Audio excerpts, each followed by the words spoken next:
একটা চূড়ান্ত রকমের অস্বস্তিকর পরিবেশের মধ্য দিয়ে আমরা কার্যকর করছি। আমরা সবাই জানি যে দেশ একদিকে বিশেষ করে আমাদের রাজ্যে যেমন বিধানসভা ইলেকশন তারও গরম আছে, সেই সাথে সাথে আবার কোভিডের যে দুরন্ত রকমের বাড়ান্ত সেটাও আমরা হাড়ে হাড়ে উপলব্ধি করছি। সোশ্যাল মিডিয়া, সংবাদ মাধ্যম এবং বিভিন্ন ধরনের ইলেকট্রনিক সংবাদ মাধ্যমগুলো কোভিড-19 নিয়ে এবং কিছু প্রচার এবং হইহট্টগোল চলছে, যেটা সভ্য সমাজের জন্য অত্যন্ত লজ্জাস্কর এবং কষ্টদায়ক বটে।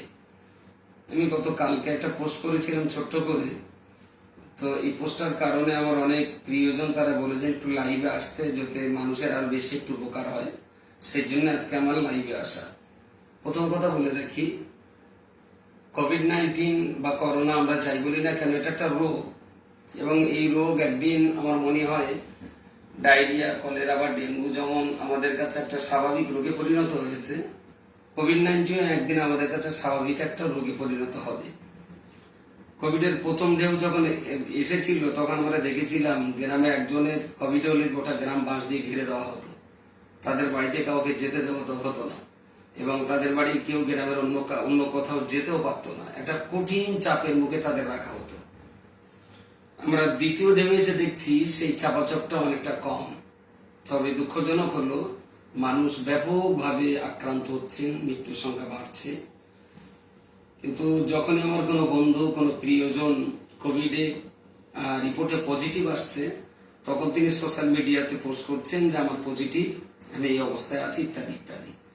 তো এই জায়গায় আমার ছোট্ট বলার কথা, আপনি পজিটিভ বলে যখন পোস্ট করছেন, সোশ্যাল মিডিয়াতে অনেক সুস্থ মানুষ আপনার পজিটিভের সংবাদ শুনে তারা কিন্তু আবার স্বাভাবিকভাবে জীবনের নেগেটিভ দিকটা স্বপ্ন দেখছেন যে কি হবে আমার উপায়। তো এই জায়গায় আমি মনে করি কারো পজিটিভ বলে দয়া করে সোশ্যাল মিডিয়াতে শেয়ার করবেন না প্লিজ। বরঞ্চ আপনার প্রিয়জন, বন্ধু বান্ধব যারা আছেন, আপনি তাদেরকে প্রতিদিন ফোন করুন, কথাবার্তা বলুন। কোভিড-19 এমন ভয়ঙ্কর মারাত্মক কোনো রোগ নয়, এর স্প্রেড ক্ষমতা হয়তো খুব দ্রুত অল্প সময় ছড়িয়ে যাচ্ছে, কিন্তু ডাক্তারবাবুরা যেটা বলছেন এ ব্যাপারে আমরা তো অজ্ঞ। ডাক্তারবাবুরা যখন যেটা বলছেন আমরা সেই মতো বিশ্বাস করছি।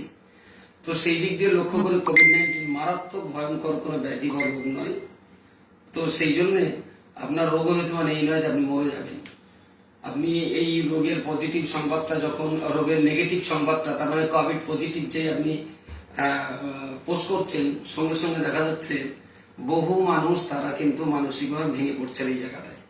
তো আপনি পোস্ট করে সুস্থ মানুষকে অসুস্থ হওয়ার পথে সাহায্য করবেন না, নাম্বার 1। নাম্বার 2, আপনার কাছে বলবো যে অনেক মানুষ, লক্ষ লক্ষ মানুষ তারা কিন্তু সুস্থ হচ্ছেন, এই সুস্থতার কোনো সংবাদ কেউ পোস্ট করছেন না। আমি সোশ্যাল মিডিয়াতে যারা আছেন তাদেরকে বলবো, যারা সুস্থ হচ্ছেন সুস্থতার সংবাদ এবং ছবি সহ আপনারা পোস্ট করুন। আমি একটু আগেই দেখলাম আমাদের দেশের প্রাক্তন প্রধানমন্ত্রী মাননীয় শ্রদ্ধাভাজন, অত্যন্ত স্মরণীয় এবং বরণীয় ডক্টর মনমোহন সিং, তিনি হসপিটাল থেকে, এইমস থেকে ছাড় পেয়েছেন, তিনি এখন সুস্থ পথে কোভিড-19 থেকে। তো এই ধরনের আমি সোশ্যাল মিডিয়া যারা আছেন তাদেরকে বলবো, যারা সুস্থ হচ্ছেন তাদেরটা একটু বেশি বেশি করে আপনারা পোস্ট করুন। 3 নম্বর হলো, যারা রোগাক্রান্ত হচ্ছেন তাদেরকে বলছি আপনি ভয় পাবেন না। প্রিয়জন, আত্মীয় স্বজন, বন্ধু বান্ধব যারা আছেন তাদের সঙ্গে ফোন করে প্রতিদিন আপনার মন মেজাজটা আপনি হালকা রাখুন। কোভিডে যত মানুষ না মরছে তার চেয়ে আমার মনে হচ্ছে তাই তো অক্সিজেন কোথায় পাওয়া যাবে, দমের কষ্ট হলে অক্সিজেন কিভাবে আনা যাবে, আমার মৃত্যুটা কত কষ্ট করে হবে, এই ভাবতে ভাবতে ভাবতে ভাবতে কোভিড তাকে যত না আক্রমণ করছে, মানসিক দুর্বলতা তাকে তার চাইতে বেশি ভেঙে দিচ্ছে। সুতরাং যারা কোভিডে আক্রান্ত হচ্ছেন আমি তাদেরকে বলছি, যদি একান্ত আপনি সুস্থ শরীরে বাঁচতে চান তাহলে আপনার কাছে দাবি আপনি মানুষের সঙ্গে কথা বলুন, বন্ধু বান্ধবের সঙ্গে ফোন আলাপ করুন, চ্যাট করুন, যদি সুযোগ পান আমার সঙ্গে কথা বলুন। আমি অনেক কোভিড রোগীর সঙ্গে প্রতিদিন কথা বলছি, তাদের সঙ্গে যাদের সঙ্গে কথা বলছি তার একদিন দুদিন পরে আমাকে আবার ফিডব্যাক দিয়েছে তারা অনেক সুস্থতার দিকে আছে। তো সেই জন্য বলছি বেশি বেশি করে মানুষের সঙ্গে কথা বলুন, মন খুলে কথা বলুন, দেখবেন মানুষ আপনার সাহস যোগাবে, আপনি মানসিকভাবে সুস্থতার পথে ফিরে আসবেন এবং একদিন আপনি পরিপূর্ণ সুস্থ অর্জন করতে পারেন। শেষ কথা আমি বলছি, মৃত্যু এমনই একটা বিষয় যা থেকে পৃথিবীর কোনো মানুষ কখনো রেহাই পেতে পারে না। মৃত্যু স্বাভাবিক। কোভিড আক্রান্ত হচ্ছেন উনি একদিন মরবেন, যিনি কোভিডে আক্রান্ত নন উনিও একদিন মরবেন। তো মৃত্যু সবারই জন্য, আজ না হলেও কালকে হবে। মরণ নামিয়ে এই রোগের ঔষধ পৃথিবীতে কোথাও নেই। তো মৃত্যুর ভয়ে যদি আমরা আষ্টে পৃষ্ঠে জীবনকে আরো কক্ষিগত করে ফেলি, তাহলে আমাদের বেঁচে থাকাটাই মৃত্যুর নামান্তর।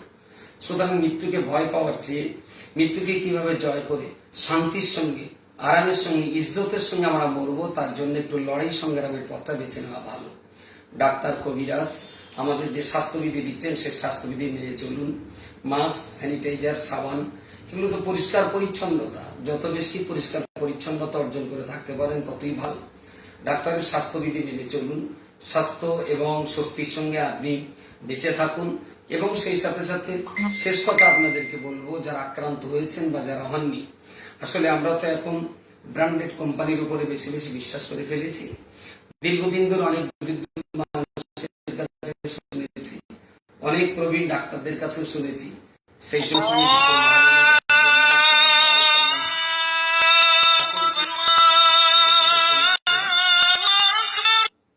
হযরত মুহাম্মদ সাল্লাল্লাহু আলাইহি ওয়াসাল্লাম তিনিও বলেছেন যে কালোজিরে মৃত্যু ব্যতীত সমস্ত রোগের ঔষধ। তো আমি আমার দেশের সমস্ত সম্প্রদায়ের মানুষকে বলবো, প্রতিদিন সকাল সন্ধ্যা একবার, দুবার কি তিনবার 20-25টা 40টা কালোজিরের দানা নিয়ে গালে দিয়ে চিবি, হাতে একটু মধু ঢেলে সেই মধুটা একটু চেটে চেটে খান। কারণ এই কালোজিরে এবং মধু এটা অত্যন্ত রোগ প্রতিরোধ ক্ষমতা বাড়ায়, এবং সমস্ত ডাক্তাররাও বলছেন রোগ প্রতিরোধ ক্ষমতা বৃদ্ধিকরণের ব্যাপারে কালোজিরার মধুর কোনো জবাব নেই। এছাড়াও অনেক ডাক্তাররা কাঁচা আদা চিবিয়ে খেতে বলছেন, শাকসবজি খেতে বলছেন। তো ডাক্তাররা যে মতো ভালো ভালো এবং শাকসবজি খেতে বলছেন সেগুলো খান। সেই সঙ্গে আমার অনুরোধ, কালোজিরার মধুটাও খান। আর সবচেয়ে বড় অনুরোধ, মরে যেতেই হবে, কেউ বাঁচবে না। তো যে কদিন বাঁচুন সাহসের সঙ্গে, হিম্মতের সঙ্গে বেঁচে থাকুন। আপনি একদম সুস্থ মানুষ, এখন থেকে যদি ভাবনা শুরু করেন, যদি আমার করোনা হয় তাহলে কোন ডাক্তার দেখাবো, কোন গাড়িতে নিয়ে যাবে, কোন গাড়ি যদি আমার নিয়ে যেতে না চায়, কোথাও যদি অক্সিজেন পাওয়া না যায়, আমার কতটা পরিমাণ কষ্ট হবে, কি ধরনের দমের কষ্ট হবে। আর আমার যখন দমের কষ্ট হবে তখন আমার বাড়ির লোকজন আমাকে দেখবে কিনা, আমার ছেলেপিলে আমার কাছে থাকবে কিনা।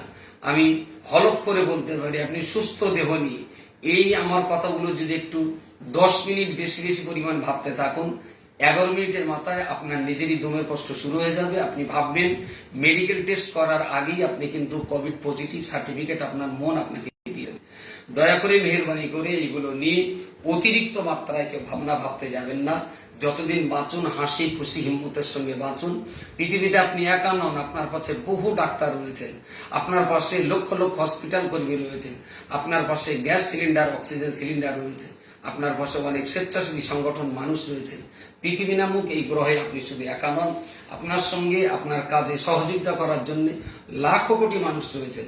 সাহসে বুক বাঁধুন, হিম্মত রাখুন। ইনশাআল্লাহ করোনা নামী এ রোগ একেবারেই স্বাভাবিক রোগ। এ রোগ থেকে মুক্তি পাওয়া বিরাট কঠিন কিছু নয়, সরল এবং সহজ। ডাক্তারি বিধিনিষেধগুলো মেনে চলুন, চিকিৎসা পদ্ধতির আশ্রয় গ্রহণ করুন, সাহসিকতার সঙ্গে বেঁচে থাকুন।